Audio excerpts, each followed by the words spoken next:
السلام علیکم ورحمۃ اللہ وبرکاتہ۔ اہلاً وسہلاً اقرا محمد الحافظات پشاور شارع ورثت جماعت عالیہ اول مضمون تفسیر سبق نمبر 4 سورۃ الروم۔ آج کا ہمارا سبق 22 نمبر آیت سے ہے۔ وَمِنْ آيَاتِهِ خَلْقُ السَّمَاوَاتِ وَالْأَرْضِ وَاخْتِلَافُ أَلْسِنَتِكُمْ وَأَلْوَانِكُمْ إِنَّ فِي ذَلِكَ لَآيَاتٍ لِلْعَالِمِينَ۔ اور اس کی نشانیوں میں سے خلق السماوات پیدا کرنا آسمانوں کا، والارض اور زمین کا، واختلاف السنتکم اور طرح طرح کی بولیاں، والوانکم اور تمہارے رنگ، ان فی ذلک بے شک اس میں لآیات نشانیاں ہیں، للعالمین سمجھنے والوں کے لیے۔ ومن آیاتہ اور اس کی نشانیوں میں سے منامکم تمہاری نیند، باللیل رات کو، والنہار اور دن میں، وابتغاؤکم اور تلاش کرنا، من فضل اس کے فضل سے، ان فی ذالک بے شک اس میں لآیات نشانیاں ہیں، لقوم اس قوم کے لیے، یسمعون جو سنتے ہیں۔ ومن آیاتہ اور اس کی نشانیوں میں سے یریکم البرق بجلی کا کڑکنا ہے، خوفا ڈر، وطمعا اور امید کے لیے، وینزل من السماء اور اتارتا ہے آسمان سے، ماء پانی، فیحیی بہ الارض بعد موتها پھر زندہ کرتا ہے زمین سے، بعد موتها زمین کو مرنے کے بعد، ان فی ذالک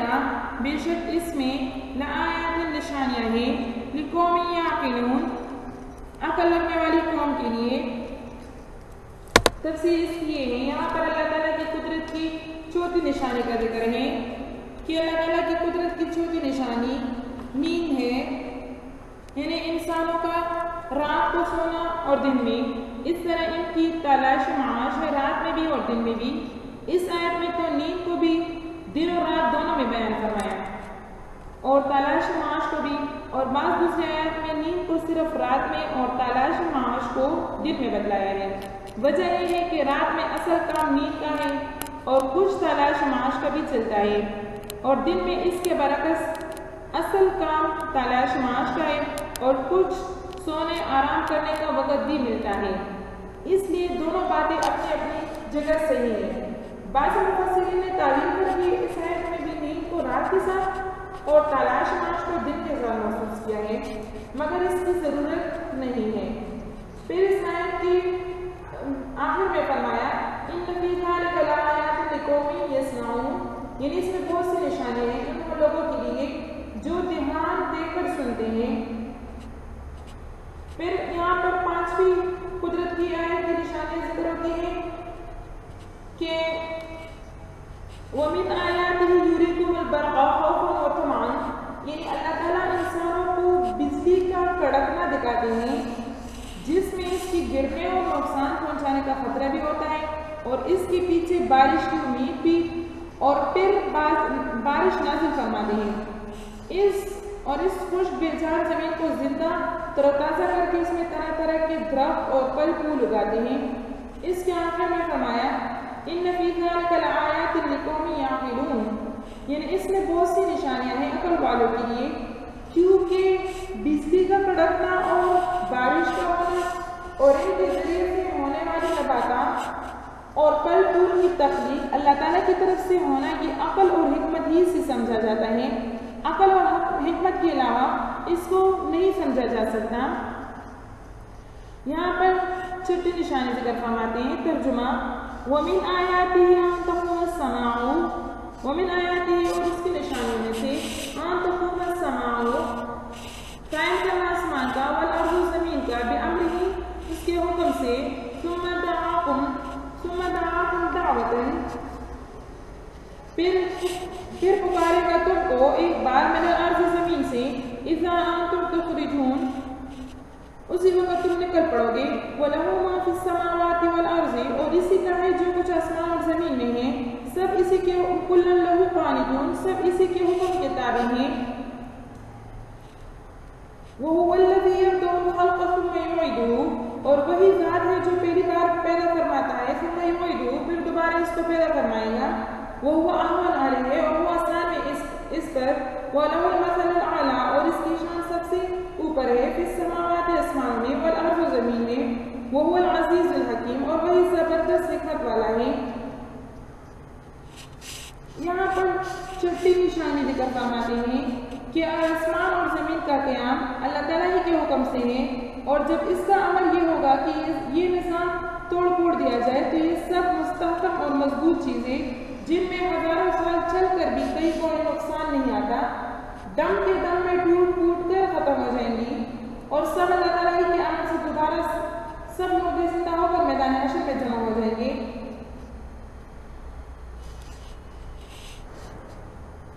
یہاں پر پھر فرماتے ہیں وَلَهُ مَا فِي السَّمَاوَاتِ وَالْأَرْضِ كُلٌّ لَهُ قَانِتُونَ، یعنی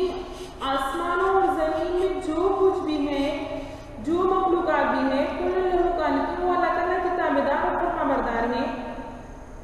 اللہ تعالیٰ کے حکم کے تابع ہیں۔ وَهُوَ الَّذِي يَبْدِئُ الْخَلْقَ ثُمَّ يُعِيدُهُ وَهُوَ أَهْوَنُ عَلَيْهِ، یہاں پر فرماتے ہیں کہ اللہ تعالیٰ کے لیے اول مرتبہ اور دوسری بار بنانا دونوں آسان ہیں، وہ ہر بار پیدا کر سکتا ہے، لیکن یہ بات اللہ تعالیٰ نے ہمارے ذہن کے مطابق فرمائی ہے کہ ہمارے لیے جس طرح اول بار کوئی کام کرنا مشکل ہوتا ہے اور دوسری مرتبہ آسان ہوتا ہے، لیکن اللہ تعالیٰ کے لیے جس طرح اول مرتبہ بنانا آسان تھا، اسی طرح دوسری مرتبہ بنانا بھی آسان ہے۔ وَلَهُ الْمَثَلُ الْأَعْلَىٰ، یہاں پر لفظ مثل بفتح میم و سا، یعنی میم اور سا پر فتحہ ہے، ہر ایسی چیز کے لیے بولا جاتا ہے جو دوسرے سے کچھ مماثلت اور مناسبت رکھتی ہو، بالکل اسی جیسے ہونا اس کے مفہوم میں داخل نہیں ہے۔ یہاں اس سے مراد اللہ تعالیٰ کی شان ہے کہ اس کے مساوی اور اس سے اعلیٰ کوئی نہیں، ہاں اس کے نیچے اس کی مخلوق ہے۔ ضرب لکم ترجمہ ضرب لکم مثلا من انفسکم، بتلائی تم کو مثلا ایک مثال، تم من انفسکم تمہارے نفسوں میں سے، حل لکم مما ملکت، دیکھو جو تمہارے ہاتھ میں، ایمانکم تمہارے ہاتھ میں مال ہے، میں شرکائے کوئی شریک ہے، فی ما رزقناکم، وہ جو تمہیں رزق دی ہوئی ہے، فانتم فیہ سواء، کہ تم اس میں برابر رہو، تخافون، خطرہ رکھو ان کا، خفیفتکم جیسا کہ خطرہ رکھو اپنوں کا، انفسکم اپنوں کا، کذالک اسی طرح نفصل الآیات، ہم بیان کرتے ہیں نشانیاں، لقوم یعقلون، اس قوم کے لیے جو عقل رکھتے ہیں، بل اتبع الذین، بلکہ تابعداری کی ان لوگوں نے جنہوں جو ظالم تھے، اہواءہم اپنی خواہشوں کا، بغیر علم کے، فمن یہدی، پس کون سمجھائے گا، فمن یہدی، کون ہدایت کرے گا، من اضل اللہ، جس کو اللہ گمراہ کرے، وما لهم من ناصرین، اور نہیں ہے ان کا کوئی مددگار۔ یہاں پر اس میں آیت میں اللہ تعالیٰ کفر و شرک کی قباحت ایک مثال کے ذریعے بیان کرتے ہیں، وہ یہ کہ تمہارے غلام نوکر جو تمہاری جیسے انسان ہیں، شکل و صورت، ہاتھ اور پاؤں سب چیزوں میں تمہارے شریک ہے، مگر تم ان کو اپنے اقتدار و اختیار میں اپنے برابر نہیں بناتے، وہ بھی تمہاری طرح جو چاہے کیا کریں، بلکہ اپنے برابر تو کیا، ان کو اپنے مال اور اختیار میں ادنا سی شرکت کا بھی تم اس کو حق نہیں دیتے، اور ان کو اپنے مال میں شریک کرنے کو پسند نہیں کرتے، غلاموں اور نوکروں کو یہ درجہ بھی نہیں دیتے۔ تو پھر غور کرو کہ تمام مخلوقات جن میں فرشتے، انسان اور دوسری کائنات سے بھی داخل ہیں، یہ سب کے سب اللہ کی مخلوق اور اسی کے بندے اور غلام ہیں، ان کو تم اللہ تعالیٰ کے برابر یا اس کا شریک کیسے یقین کرتے ہو؟ یہاں پر پھر فرمایا کہ بل اتبع الذین ظلموا اہواءہم بغیر علم، یعنی یہ ظالم لوگ تابعداری کرتے ہیں اپنے خواہشاتوں کی بغیر سوچے سمجھے، اور جس کو اللہ تعالیٰ گمراہ کرے اس کو کوئی ہدایت دینے والا نہیں ہے، تو کون ہوگا اس کے لیے مددگار، کون اس کی مدد کرے گا؟ فاقم وجہک للدین حنیفا، ترجمہ تو سیدھا رکھ وجہ کا اپنا منہ، للدین حنیفا، دین پر ایک طرف ہو کر، فطرت اللہ التی، وہی تراش اللہ کی، فطر اللہ صالحہ، جس پر تراشا لوگوں کو، لا تبدیل لخلق اللہ، بدلنا نہیں ہے اللہ کے بنائے ہوئے کو،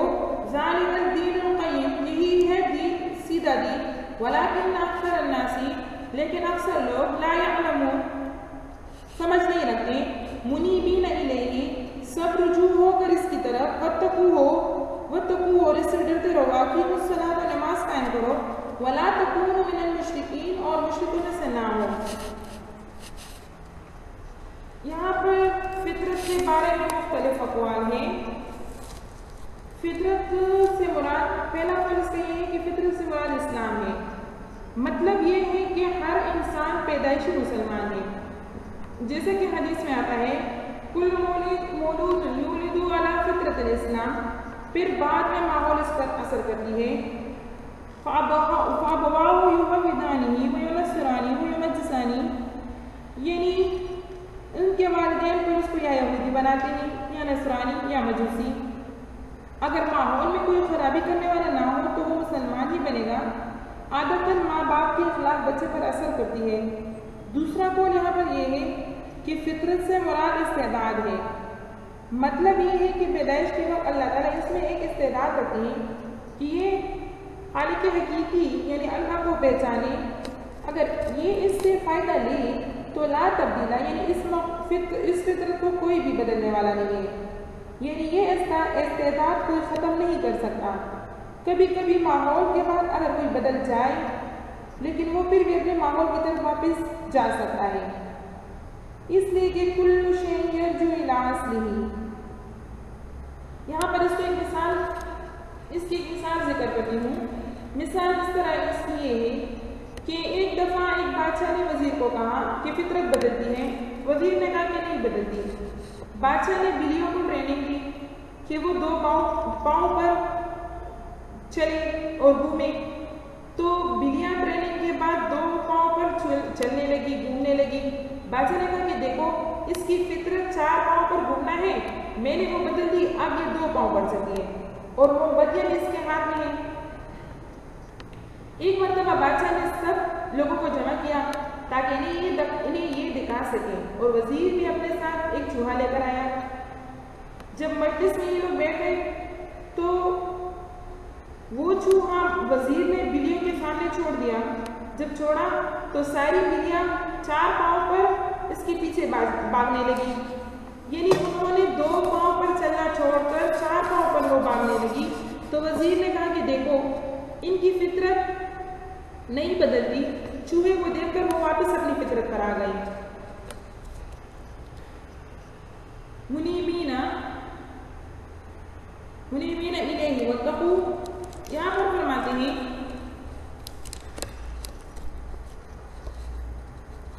منیبین الیہ واتقوا واقیموا الصلاۃ ولا تکونوا من المشرکین۔ اس آیت میں یہ بتایا گیا ہے کہ نماز قائم کرو، کیونکہ اس سے عملی طور پر ایمان اور اسلام اور اطاعت حق کا اظہار ہوتا ہے۔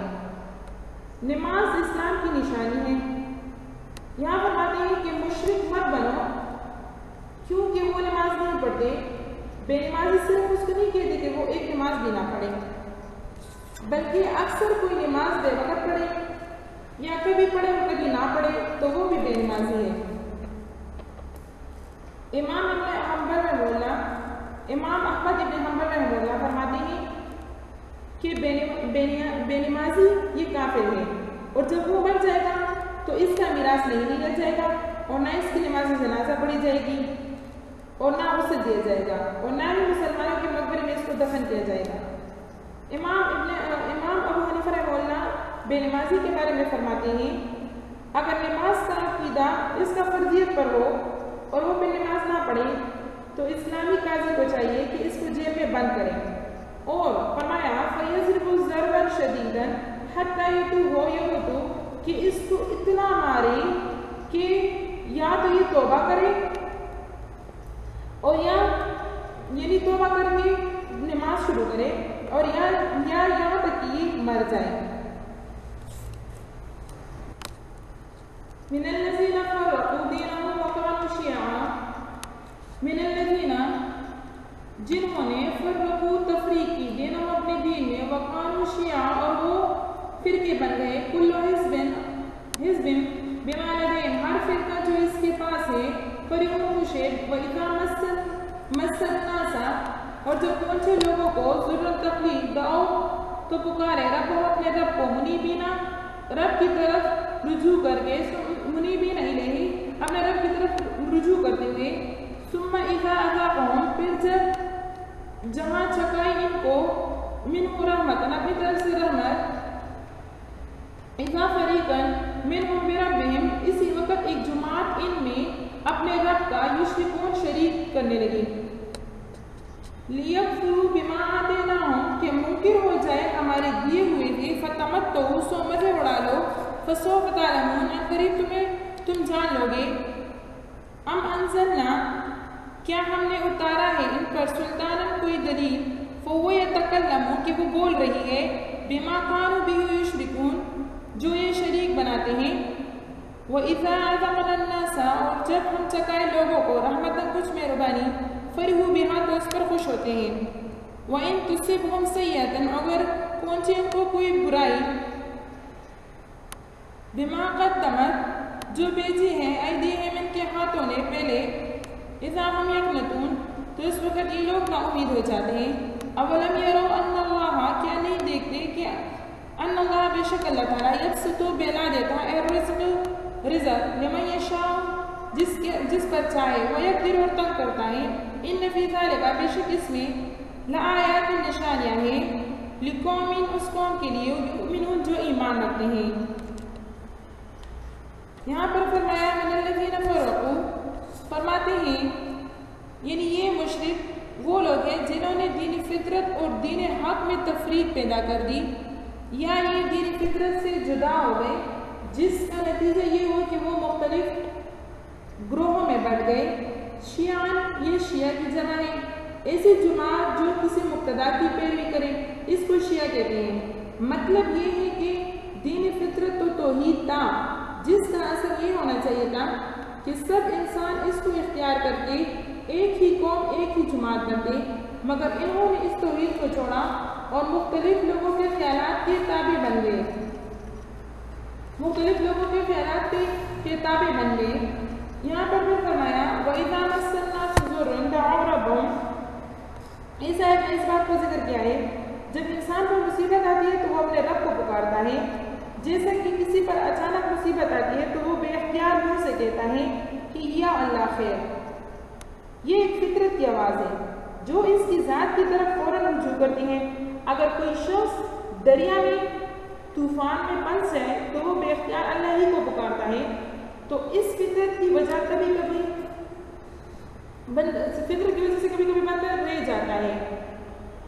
اور کبھی کبھار جب مصیبت ختم ہوتی ہے تو دنیا کے مزوں میں پھر سے وہ ڈوب جاتا ہے اور اللہ کو بلا لیتا ہے۔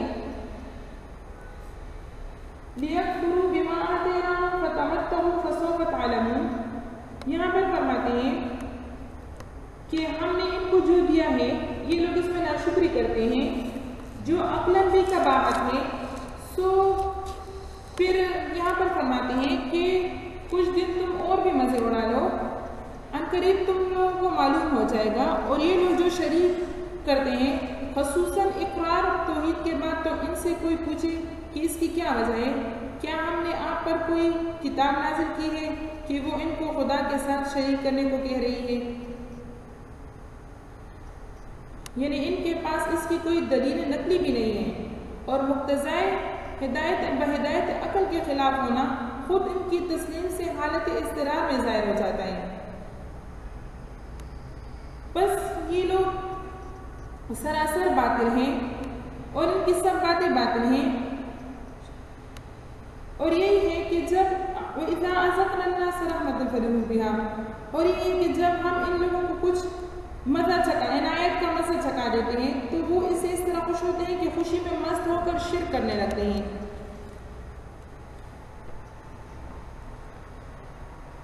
خوشی میں شرک کرنے لگتے ہیں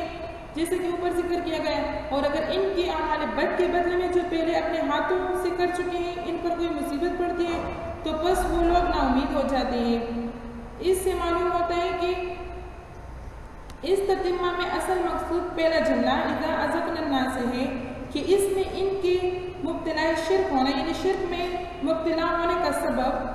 بدمست اور غافل ہونا ذکر ہے۔ دوسرا جملہ محض تقابل کی مناسبت سے ذکر کیا گیا ہے، کیونکہ ان دونوں حالتوں میں اتنی بات ثابت ہوتی ہے کہ اس کا تعلق اللہ تعالیٰ سے بہت کم اور ضعیف ہے،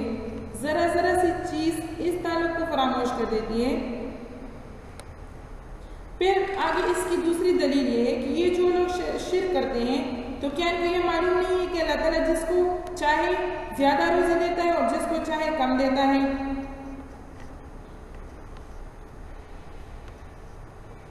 یہاں پر فرماتے ہیں اولم یرو ان اللہ،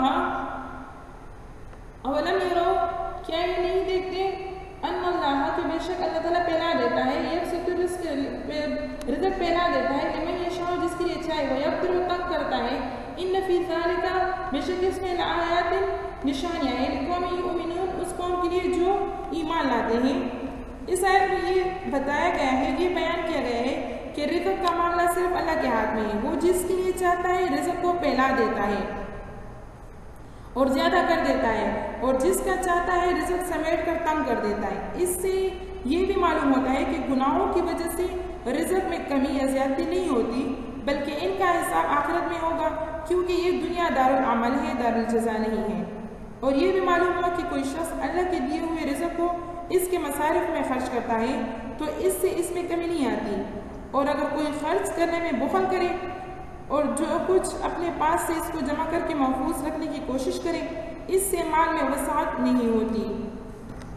صدق اللہ العظیم، وآخر دعوانا ان الحمد للہ رب العالمین۔ اس سبق کو صحیح طریقے سے یاد کریں اور آگے 2 رکوع کا مطالعہ کریں۔ السلام علیکم ورحمۃ اللہ وبرکاتہ۔